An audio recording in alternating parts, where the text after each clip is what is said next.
ਮੁੱਢਲੇ ਕਾਨੂੰਨੀ ਹੱਕਾਂ ਦੀ ਜਾਣਕਾਰੀ ਚਾਹੀਦੀ। ਜਿਸ ਤਰ੍ਹਾਂ ਹੁਣ ਔਰਤਾਂ ਬੈਠੀਆਂ ਅੱਜ ਪਿੰਡ ਦੇ ਵਿੱਚ, ਤੁਸੀਂ ਬੈਠੀਆਂ ਸਾਰੀਆਂ, ਤੁਹਾਨੂੰ ਇਹ ਪਤਾ ਹੋਣਾ ਚਾਹੀਦਾ ਵੀ ਤੁਹਾਡੇ ਮੁੱਢਲੇ ਹੱਕ ਕੀ ਹੈ। ਜਿਸ ਤਰ੍ਹਾਂ ਇੱਕ ਔਰਤ ਹੈ, ਉਹਨੂੰ ਜਦ ਪਤੀ ਵਿਆਹ ਕੇ ਲਿਆਂਦਾ, ਉਸ ਪਤੀ ਦਾ ਫਰਜ਼ ਹੈ ਉਸ ਔਰਤ ਨੂੰ ਰੋਟੀ ਦੇਵੇ, ਠੀਕ ਹੈ, ਉਹਨੂੰ ਰਹਿਣ ਨੂੰ ਜਗ੍ਹਾ ਦੇਵੇ ਘਰ ਦੇ ਵਿੱਚ। ਇਹ ਉਹਦੇ ਮੁੱਢਲੇ ਹੱਕ ਹੈ। ਜੇ ਕੋਈ ਪਤੀ ਉਹਨੂੰ ਰੋਟੀ ਨਹੀਂ ਦਿੰਦਾ, ਉਹਨੂੰ ਕੁੱਟਦਾ ਮਾਰਦਾ, ਘਰ ਤੋਂ ਕੱਢ ਦੇਵੇ, ਤਾਂ ਉਹਨੂੰ ਪਤਾ ਹੋਣਾ ਚਾਹੀਦਾ ਵੀ ਮੈਂ ਆਪਣੇ ਪਤੀ ਤੋਂ ਇਹ ਚੀਜ਼ ਲੈ ਸਕਦੀ ਹਾਂ। ਫਿਰ ਹਿੰਦੁਸਤਾਨ ਦੇ ਵਿੱਚ ਸਰਕਾਰ ਨੇ ਗਰੀਬਾਂ ਵਾਸਤੇ, ਜੇ ਕਿਸੇ ਕੋਲ ਪੈਸਾ ਨਹੀਂ ਹੈ, ਮੰਨ ਲਓ ਕੋਈ ਔਰਤ ਹੈ ਉਹ ਨੌਕਰੀ ਨਹੀਂ ਕਰਦੀ, ਠੀਕ ਹੈ, ਉਹਨੂੰ ਉਹਦੇ ਨਾਲ ਜ਼ਿਆਦਤੀ ਹੋ ਰਹੀ ਹੈ, ਗਰੀਬਾਂ ਵਾਸਤੇ ਮੁਫਤ ਕਾਨੂੰਨੀ ਸਹਾਇਤਾ ਦਾ ਜਿਹੜਾ ਹੈ ਪਾਲਿਸੀ ਬਣਾਈ ਹੈ। ਉਹ ਅਸੀਂ, ਸਾਡੇ ਦਫ਼ਤਰ ਦਾ ਕੰਮ ਉਹ ਸਹਾਇਤਾ ਦੇਣਾ। ਅਸੀਂ ਮੁਫਤ ਕਾਨੂੰਨੀ ਸਹਾਇਤਾ ਦਿੰਦੇ ਗਰੀਬ ਵਿਅਕਤੀਆਂ ਨੂੰ।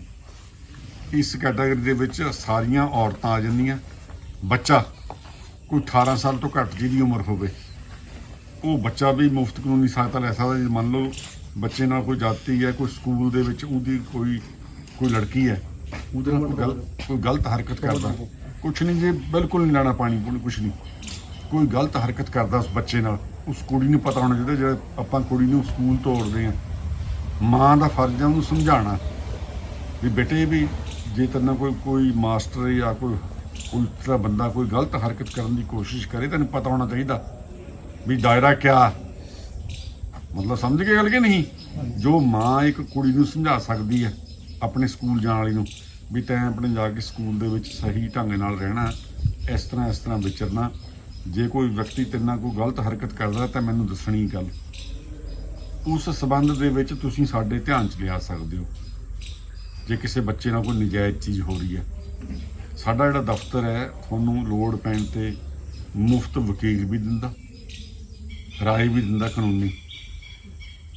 ਸਾਡੇ ਕੋਲ ਦੋ ਤਰ੍ਹਾਂ ਦੀਆਂ ਚੀਜ਼ਾਂ, ਇੱਕ ਤਾਂ ਮੁਫਤ ਵਕੀਲ ਦੀ ਸੁਵਿਧਾ ਦੇਣੀ। ਬਠਿੰਡੇ ਦੇ ਵਿੱਚ 31 ਵਕੀਲ ਹੈੱਡਕੁਆਰਟਰ ਜ਼ਿਲ੍ਹੇ ਤੇ ਬੈਠੇ ਸਾਡੇ ਪੈਨਲ ਤੇ, 5 ਵਕੀਲ ਫੂਲ ਤੇ ਤਲਵੰਡੀ ਨੇ। 41 ਵਕੀਲ ਅਸੀਂ ਗਰੀਬ ਵਿਅਕਤੀਆਂ ਦੇ ਮੁਫਤ ਕੇਸ ਲੜਨ ਲਈ ਰੱਖੇ ਹੋਏ ਹੈ। ਸਰਕਾਰ ਉਹਨਾਂ ਨੂੰ ਕੇਸ ਲੜਨ ਦਾ 7500 ਤੋਂ 10,000 ਰੁਪਏ ਤੱਕ ਦਿੰਦੀ ਹੈ। ਜੇ ਸੈਸ਼ਨ ਕੋਰਟ 'ਚ ਕੇਸ ਹੈ, ਸਰਕਾਰ 10,000 ਰੁਪਏ ਵਕੀਲ ਨੂੰ ਦੇਵੇਗੀ। ਜੇ ਥੱਲੇ ਜੱਜ ਸਾਹਿਬ, ਛੋਟੇ ਜੱਜ ਸਾਹਿਬ ਦੇ ਕੇਸ ਹੈ ਤਾਂ 7500 ਰੁਪਇਆ। ਤਹਿਸੀਲਦਾਰ ਦੇ ਤਕਸੀਮ ਦਾ ਕੇਸ ਪਾਣਾ ਕਿਸੇ ਗਰੀਬ ਬੰਦੇ ਨੇ, ਉਹ 7500 ਰੁਪਇਆ। ਆਪਾਂ ਕੀ ਹੈ, ਮੇਨ ਆਪਣੇ ਕੇਸ ਤਹਿਸੀਲਦਾਰ ਦੇ ਪੈਂਦੇ, ਜੱਜ ਦੇ ਪੈਣੇ, ਠੀਕ ਹੈ, ਤੇ ਉਹ ਸਾਰਿਆਂ ਵਾਸਤੇ ਵਕੀਲ ਦੀ ਲੋੜ ਹੈ। ਉਹ ਵਕੀਲ ਅਸੀਂ ਮੁਫਤ ਦਿੰਦੇ ਹਾਂ ਹਰੇਕ ਔਰਤ ਨੂੰ, ਹਰੇਕ ਬੱਚੇ ਨੂੰ। ਕੋਈ ਵੀ ਐਸਾ ਬੰਦਾ ਪਿੰਡ 'ਚ ਜਿਹਦੀ ਸਾਲਾਨਾ ਆਮਦਨ 3 ਲੱਖ ਤੋਂ ਘੱਟ ਹੈ, ਮੰਨ ਲਓ ਜ਼ਮੀਨ ਥੋੜੀ ਹੈਗੀ, ਉਹਦੀ ਫਸਲ 3 ਲੱਖ ਤੋਂ ਘੱਟ ਵਿਕਦੀ ਹੈ ਸਾਲ ਦੀ, ਠੇਕਾ ਉਹਨੂੰ 3 ਲੱਖ ਤੋਂ ਘੱਟ ਆਉਂਦਾ, ਮਤਲਬ ਕਹਿ ਲਓ ਵੀ ਉਹਦੀ ਆਮਦਨ 3 ਲੱਖ ਤੋਂ ਘੱਟ ਹੋਵੇ ਜਿਹਦੀ ਵੀ, ਉਹ ਮੁਫਤ ਕਾਨੂੰਨੀ ਸਹਾਇਤਾ ਦਾ ਫਾਇਦਾ ਲੈ ਸਕਦਾ। ਸਾਡੇ ਦਫ਼ਤਰ ਦੇ ਵਿੱਚ ਜਿਸ ਤਰ੍ਹਾਂ ਮੈਂ ਹੁਣ ਆਪਣੇ ਇੱਕ CGM ਲੈਵਲ ਦਾ ਅਫਸਰ ਬੈਠਦਾ ਬਠਿੰਡੇ ਵਿੱਚ, ਅੱਜ ਕੱਲ੍ਹ ਮੈਂ ਬੈਠਦਾ। ਮੈਂ ਇਸ ਨੌਕਰੀ ਜੁਆਇਨ ਕਰਨ ਤੋਂ ਪਹਿਲੇ 12 ਸਾਲ ਵਕਾਲਤ ਕੀਤੀ, ਫਿਰ 13 ਸਾਲ ਮੈਨੂੰ ਨੌਕਰੀ ਕਰਦੇ ਨੂੰ ਹੋ ਗਏ। 25 ਸਾਲ ਦਾ ਤਜਰਬਾ ਮੇਰਾ। ਜੇ ਕੋਈ ਵੀ ਬੰਦਾ ਸਾਡੇ ਦਫ਼ਤਰ ਆਉਂਦਾ ਤੇ ਉਹ ਸਾਡੇ ਵਕੀਲ ਵੀ ਬੈਠੇ, ਜੇ ਵਕੀਲਾਂ ਨੂੰ ਸਮਝ ਨਹੀਂ ਆਉਂਦੀ ਤਾਂ ਮੈਂ ਵਿਚਾਰਦਾ ਉਸ ਕੇਸ ਨੂੰ, ਅਸੀਂ ਅਗਲੇ ਨੂੰ ਰਾਹ ਪਾ ਦੀਦਾ ਵੀ ਤੇਰਾ ਵੀ ਇਹਨਾਂ ਹਾਲਾਤਾਂ ਮੁਤਾਬਕ ਆਹ ਕੰਮ ਕਰਨਾ ਬਣਦਾ, ਤੇ ਜੇ ਮੁਫਤ ਤੈਨੂੰ ਕਾਨੂੰਨੀ ਸਹਾਇਤਾ ਚਾਹੀਦੀ ਤਾਂ ਲੈ ਲੈ। ਠੀਕ ਹੈ ਜੀ, ਇਹ ਸਾਡਾ ਮਤਲਬ ਮੇਨ ਮਕਸਦ ਹੈ। ਕੁਛ ਸਰਕਾਰ ਦੀਆਂ ਸਕੀਮਾਂ ਨੇ, ਜਿਸ ਤਰ੍ਹਾਂ ਕਿਸੇ ਵਿਅਕਤੀ ਦੀ ਐਕਸੀਡੈਂਟ ਦੇ ਵਿੱਚ ਮੌਤ ਹੋ ਜਾਵੇ, ਜਿਸ ਵਹੀਕਲ ਨਾਲ ਐਕਸੀਡੈਂਟ ਹੋਇਆ ਉਹਦਾ ਪਤਾ ਨਾ ਲੱਗ ਸਕੇ, ਅਜਿਹੇ ਕੇਸਾਂ ਦੇ ਵਿੱਚ FIR ਕਰਾਓ। ਜੇ ਪੁਲਿਸ ਨੂੰ ਬੰਦੇ ਦਾ ਪਤਾ ਨਹੀਂ ਲੱਗਦਾ ਤਾਂ ਸਰਕਾਰ 2 ਲੱਖ ਮੁਆਵਜ਼ਾ ਦਿੰਦੀ ਹੈ। ਉਹ ਸਾਡੇ ਦਫ਼ਤਰ ਦੇ ਵਿੱਚ ਦਰਖਾਸਤ ਦਿੱਤੀ ਜਾਂਦੀ ਹੈ ਉਸ ਮੁਆਵਜ਼ੇ ਦੀ। ਉਹ 2 ਲੱਖ ਰੁਪਇਆ ਦਫ਼ਤਰ ਸਾਡਾ ਅਦਾ ਕਰਦਾ 2 ਮਹੀਨੇ ਦੇ ਅੰਦਰ। ਜਿੱਦਾਂ ਸਾਨੂੰ ਦਰਖਾਸਤ ਦੇ ਦੇਵੇ ਬੰਦਾ, FIR ਦੀ ਕਾਪੀ ਲਾ ਦੇਵੇ, ਨਾਲ ਪੋਸਟਮਾਰਟਮ ਰਿਪੋਰਟ ਦੀ ਕਾਪੀ ਲਾ ਦੇਵੇ, ਅਸੀਂ ਡਾਕਟਰ ਨੂੰ ਬੁਲਾ ਕੇ ਬਿਆਨ ਲਿਖੀਦਾ, ਉਸ ਬੰਦੇ ਦਾ ਬਿਆਨ ਲਿਖੀਦਾ ਘਰ ਦੇ ਦਾ, ਤੇ ਇੱਕ ਡੀਸੀ ਤੋਂ ਸਰਟੀਫਿਕੇਟ ਬਣਵਾਉਂਦੇ ਹਾਂ ਅਸੀਂ, ਡੀਸੀ ਆਫਿਸ ਤੋਂ, ਜਿਹੜਾ ਕਿ ਵਾਰਸਾਂ ਸੰਬੰਧੀ ਸਰਟੀਫਿਕੇਟ ਹੈ। ਉਹ ਸਾਡੇ ਬੰਦੇ ਜਾਂਦੇ ਆ, ਮਹਿਕਮੇ ਨਾਲ ਸਾਡੀ ਰਾਬਤਾ ਹੈਗਾ। ਡੀਸੀ ਜਿਹੜਾ ਹੈ ਸਾਡੇ ਨਾਲ ਮੀਟਿੰਗ ਹੁੰਦੀ ਹੈ, ਉਹ ਤਹਿਸੀਲਦਾਰ ਲੈਵਲ ਦਾ ਜਾਂ ਕੋਈ ਵੀ ਅਫਸਰ ਡਿਪਿਊਟ ਕਰਦਾ, ADC ਨੂੰ ਡਿਪਿਊਟ ਕਰਦਾ, ਉਹ ਸਰਟੀਫਿਕੇਟ ਬਣਾ ਦਿੰਦਾ। ਅਸੀਂ 2 ਲੱਖ ਮੁਆਵਜ਼ਾ ਦਿੰਦੇ ਹਾਂ ਅਜਿਹੇ ਕੇਸ ਦੇ ਵਿੱਚ। ਕਿਸੇ ਬੰਦੇ ਦਾ ਕਿਸੇ ਕ੍ਰਾਈਮ ਦੇ ਵਿੱਚ ਕਤਲ ਹੋ ਜਾਂਦਾ, ਉੱਥੇ ਮੁਆਵਜ਼ਾ ਮਿਲਦਾ 5 ਲੱਖ ਤੋਂ ਲੈ ਕੇ 7-8 ਲੱਖ ਤੱਕ।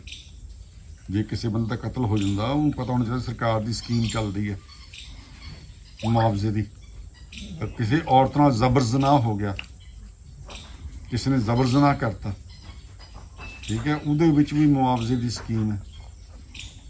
ਕਿਸੇ ਔਰਤ ਨੂੰ ਕਿਸੇ ਨੇ ਘਰ ਦੇ ਨੇ, ਸਹੁਰੇ ਨੇ, ਘਰ ਵਾਲੇ ਨੇ ਅੱਗ ਲਾ, ਤੇਲ ਲਾ ਕੇ, ਤੇਲ ਸੁੱਟ ਕੇ ਅੱਗ ਲਾਤੀ, ਉਹਦੇ ਵਿੱਚ ਵੀ ਸਰਕਾਰ ਦੀ ਸਕੀਮ ਹੈ। ਮਤਲਬ ਇਸ ਤਰ੍ਹਾਂ ਤੁਹਾਨੂੰ ਜਿਹੜੀਆਂ ਸਕੀਮਾਂ ਦੀ ਜਾਣਕਾਰੀ ਚਾਹੀਦੀ ਹੈ। ਜਿਸ ਤਰ੍ਹਾਂ ਹੁਣ ਅਸੀਂ ਕਹਿੰਦੇ ਹਾਂ ਵੀ ਕਿਸੇ ਨੇ ਵੀ ਕਾਨੂੰਨ ਸੰਬੰਧੀ ਜਾਣਕਾਰੀ ਲੈਣੀ, ਇੱਕ ਨੰਬਰ ਹੁੰਦਾ 1968, ਇਹ ਟੋਲ ਫ੍ਰੀ ਨੰਬਰ ਹੈ 1968।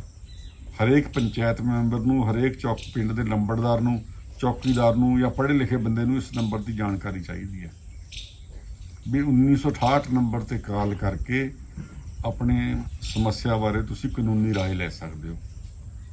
ਜੇ ਮੰਨ ਲਓ ਫੋਨ ਤੁਹਾਨੂੰ ਸੰਪਰਕ ਨਹੀਂ ਹੋ ਪਾਉਂਦਾ, ਤੁਸੀਂ ਕੰਮ ਕਾਜ ਦੇ ਟਾਈਮ ਦੇ ਦੌਰਾਨ ਸਾਡੇ ਦਫ਼ਤਰ ਦੇ ਵਿੱਚ ਆ ਕੇ ਸਾਡੇ ਨਾਲ ਰਾਏ ਕਰ ਸਕਦੇ ਹੋ। ਪਿਛਲੇ ਦਿਨੀ ਅਸੀਂ 27 ਲੱਖ ਰੁਪਈਆ ਤੇਜ਼ਾਬ ਪੀੜਤ, ਜਿਹੜੇ ਤੇਜ਼ਾਬੀ ਹਮਲੇ ਦੀਆਂ ਜਿਹੜੀ ਸ਼ਿਕਾਰ ਔਰਤਾਂ ਸੀਗੀਆਂ ਮਾਨਸਾ ਦੀ, ਆਪਣੇ ਬਠਿੰਡੇ ਦੀਆਂ, ਅਸੀਂ ਉਹਨਾਂ ਨੂੰ 27 ਲੱਖ ਰੁਪਏ ਕੰਪਨਸੇਸ਼ਨ ਦਵਾਇਆ।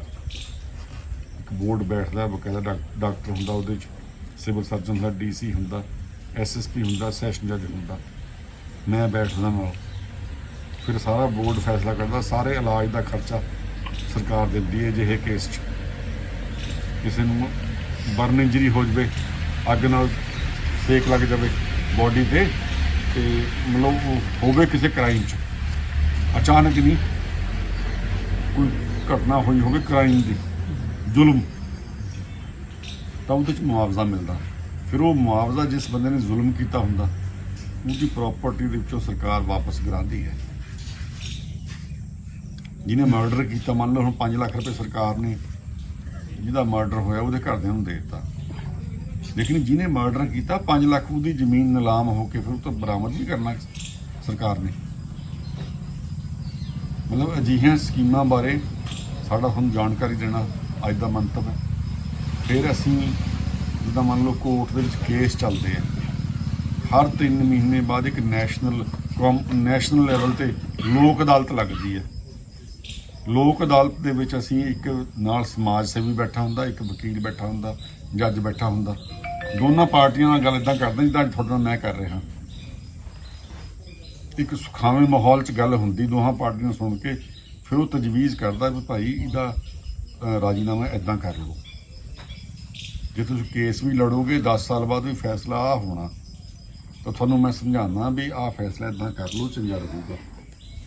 ਜੇ ਤਾਂ ਮਨ ਸਮਤੇ ਦੋਨਾਂ ਪਾਰਟੀਆਂ ਦੇ ਪੈ ਜਾਵੇ ਤਾਂ ਉਸ ਕੇਸ ਦਾ ਫੈਸਲਾ ਜਿਹੜਾ ਹੈਗਾ ਉਹ ਉਦੋਂ ਹੀ ਰਾਜੀਨਾਮੇ ਦੇ ਆਧਾਰ ਤੇ ਲੋਕ ਅਦਾਲਤ 'ਚ ਹੋ ਜਾਂਦਾ।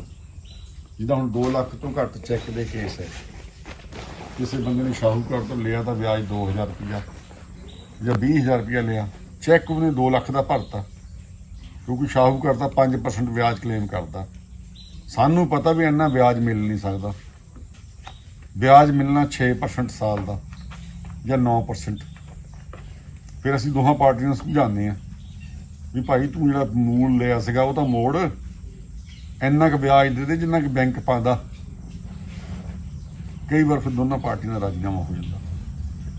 ਇਸ ਕਰਕੇ ਜਦੋਂ ਲੋਕ ਅਦਾਲਤ ਲੱਗਦੀ ਹੈ, ਤੁਹਾਨੂੰ ਪਤਾ ਹੋਣਾ ਵੀ ਸਮੇਂ ਸਿਰ ਕੋਰਟਾਂ 'ਚ ਲੋਕ ਅਦਾਲਤ ਲੱਗਦੀ ਹੈ, ਜਿਹਦਾ ਵੀ ਕੋਈ ਕੇਸ ਚੱਲਦਾ ਉਹ ਆ ਕੇ ਜੱਜ ਨੂੰ ਦਰਖਾਸਤ ਦਿੰਦਾ ਵੀ ਮੇਰਾ ਲੋਕ ਅਦਾਲਤ 'ਚ ਕੋਸ਼ਿਸ਼ ਕਰ ਲਓ ਜੀ ਨਿਬੇੜਾ ਕਰਾਉਣ ਦੀ।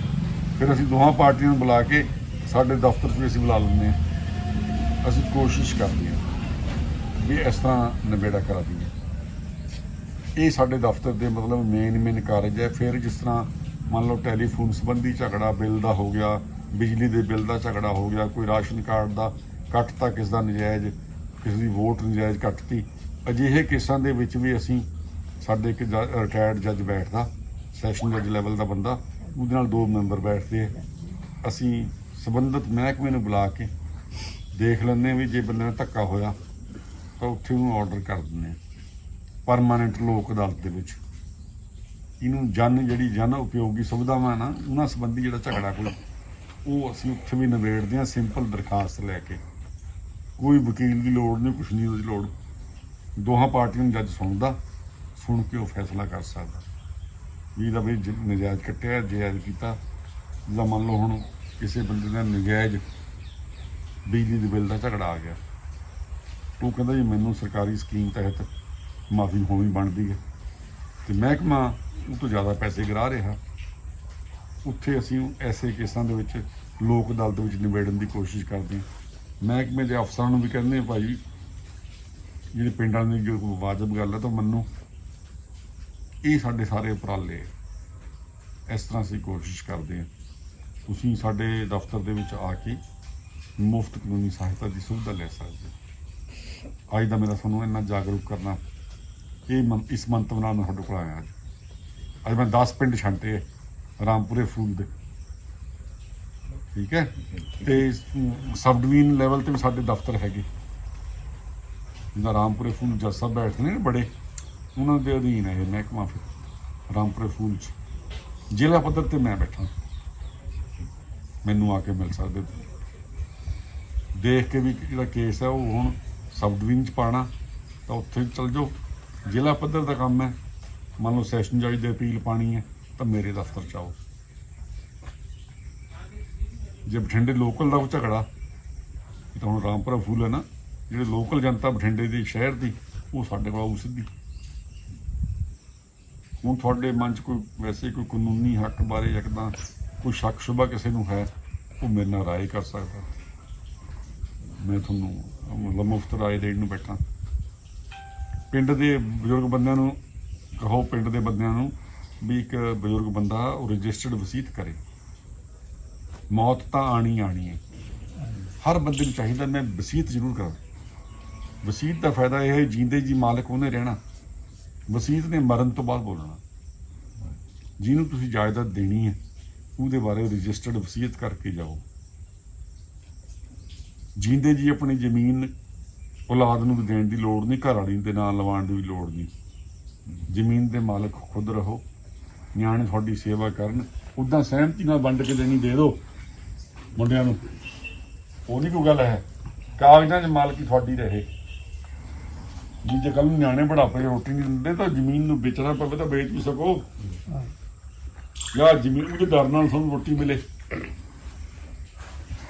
ਠੀਕ ਹੈ ਕਿ ਨਹੀਂ?